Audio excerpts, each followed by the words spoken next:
This plane cost more than the Manhattan Project. Yes, you heard that right. More than the atomic bomb. Its engines exploded mid-flight. Pilots hated it and desperately needed it at the same time.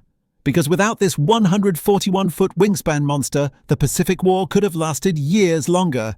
This is what they never told you about the B-29 Superfortress, and by the end of this video you'll understand why it changed history forever.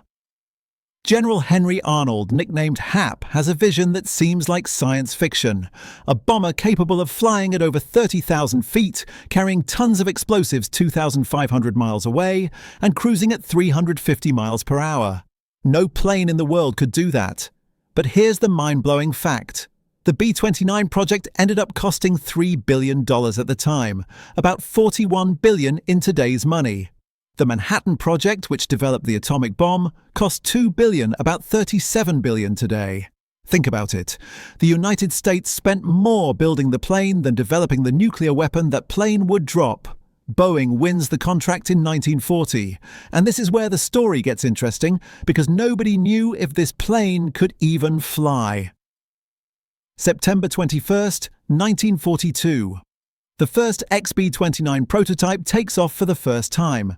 But there was a massive problem. The United States had already ordered hundreds of these planes before the prototype flew even once. It was the biggest industrial gamble of the war. If the design failed, millions of citizens' money would have been thrown away. And it almost did. On February 18, 1943, the second prototype experiences a catastrophic engine fire and crashes near Boeing Field in Seattle. Everyone on board dies, including test pilot Edmund Allen. The Wright R-3350 engines were the Achilles heel of the B-29. With 18 cylinders and 2,200 horsepower each, they were incredibly powerful, but they constantly overheated. The engines literally caught fire mid-flight. Pilots developed an obsession: gain speed immediately after takeoff so the airflow would cool the engines. Because if you didn't do it fast, your plane became a fireball. But when it worked, the B-29 was pure technological magic. Let me put this in perspective. 141 feet wingspan, almost half a football field.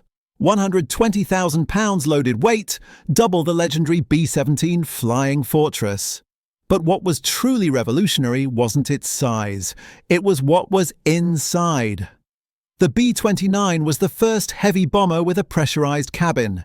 This meant the crew could fly at 40,000 feet without oxygen masks, without freezing to death. It had a computerized fire control system. The 1250 caliber Browning machine guns were in remotely controlled turrets. Gunners fired from pressurized compartments using sights and electronic controls. And here's the ingenious part. The cabin was divided into two pressurized sections connected by a 3-foot tunnel where crew members had to crawl while the plane was flying at 33,000 feet. It was like a flying submarine. But now comes the part almost nobody knows. And it's one of the biggest screw-ups in military history. During combat over Japan in 1944, 3 B-29s were damaged and made emergency landings in the Soviet Union. The pilots thought they'd be safe. After all, the USSR was allied with the United States. Wrong. Stalin saw those 3 B-29s and had a revelation. We need this. The Soviets didn't return the planes. Instead, they disassembled them piece by piece and created an exact copy through reverse engineering. The Tupolev Tu-4. And here's the chilling fact. With those copied B-29s, the Soviet Union now had the range to bomb targets in the United States on one-way missions. They never did it. But they could. And all because 3 planes landed in the wrong place. The Soviets continued using these copies until the 1960s. Of the 3,970 B-29s built, 15 were special. Very special.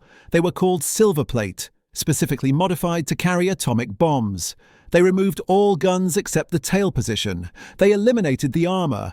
They installed reversible propellers to brake faster on landing. Why? Because they had to be lighter, faster, capable of flying higher. August 5th, 1945. Colonel Paul Tibbets takes command of B-29 number 44-86292 and names it after his mother, Enola Gay. August 6th, 2:45 in the morning. The Enola Gay takes off from Tinian Island, 6 hours of flight to Japan. 2 more B-29s accompany it, one with scientific instrumentation, another with cameras. 8:15 in the morning. Hiroshima is below. Tibbets is flying at over 31,000 feet. The bomb bay opens. Little boy falls. 43 seconds later, the Enola Gay executes a 155-degree escape maneuver to get as far away from ground zero as possible. The blast equals 15,000 tons of TNT. 3 days later, on August 9th, another B-29 called Boxcar drops Fat Man on Nagasaki. On August 15th, Japan surrenders. The B-29 didn't just drop the first atomic bombs in history, it forever changed how we understand war. But here's the uncomfortable truth few mention.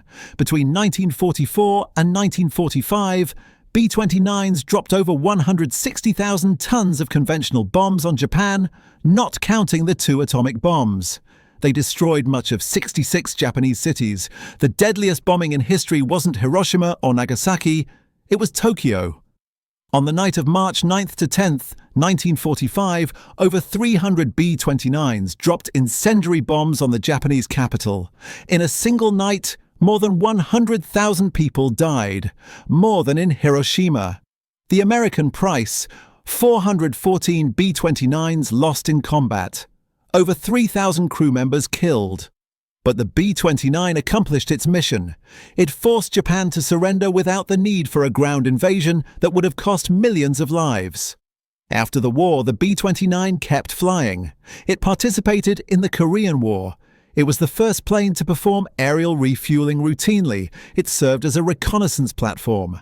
It was even used to launch the first experimental rockets that led to space programs. The last B-29 in active service retired in 1960, but its legacy lives on. Only 2 B-29s are still flying in the world. One is called Fifi and belongs to the Commemorative Air Force. The other is Doc, restored after 60 years in the California desert. This was the B-29 Superfortress, the most expensive plane of World War II, a technological marvel with killer engines, the bomber that changed the course of history and, unintentionally, gave the Soviets the capability to bomb the United States. A plane that pilots feared and respected in equal measure, because when it worked, it was unstoppable. And when it failed, it killed you. This is the truth about the B-29, the machine that ended a war and began the atomic age.